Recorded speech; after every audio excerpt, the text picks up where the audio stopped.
بن جابر قال سمعت انس بن مالك رضي الله تعالى عنه عن النبي صلى الله عليه وسلم قال آية الإيمان حب الأنصار وآية النفاق بغض الأنصار.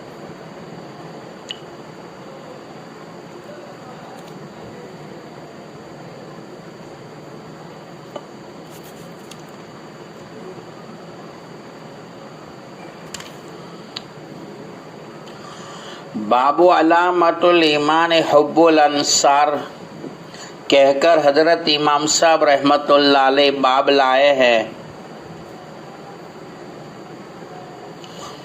کہ انصار سے محبت ایمان کی علامت ہے، ایمان کی نشانی ہے۔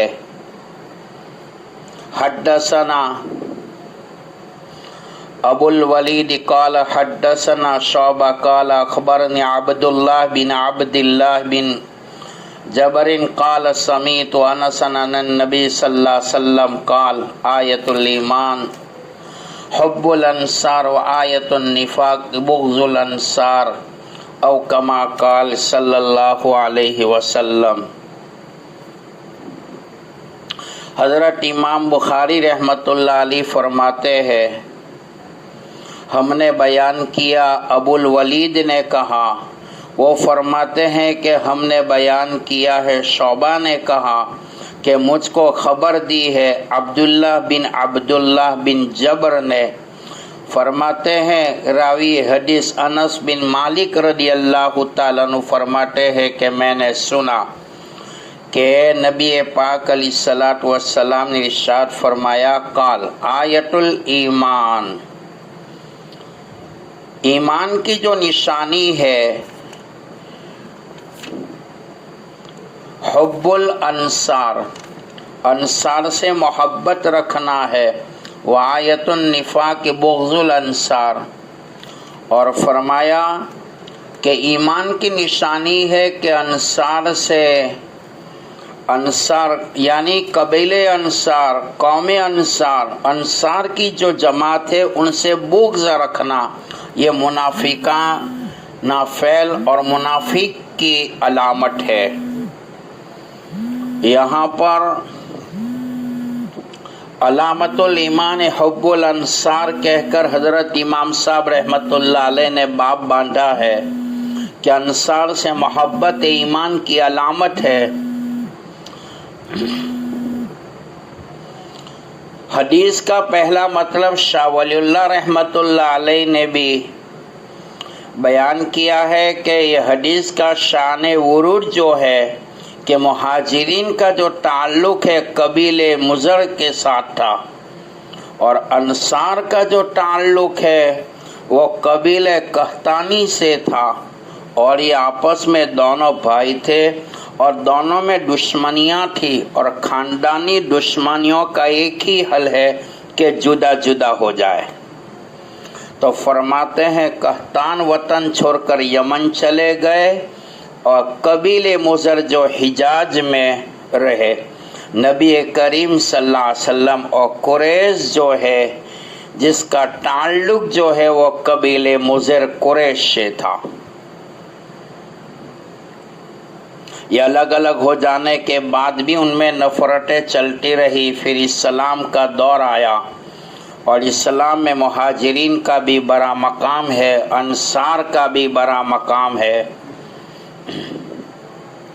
سید الاولین والآخرین جناب رسول اللہ صلی اللہ علیہ وسلم کا جو شمار ہے مہاجرین میں سے ہے، کیونکہ آپ نے ہجرت کی ہے مکہ مکرمہ کو چھوڑ کر مدینہ منورہ کی طرف، اور انصار وہ ہے کہ جس کی وجہ سے اسلام کو پروان چڑھا، انہوں نے مسلمانوں کو مدینہ میں پناہ دی، اسی لیے اسلام میں انصار کی بھی بڑی اہمیت ہے۔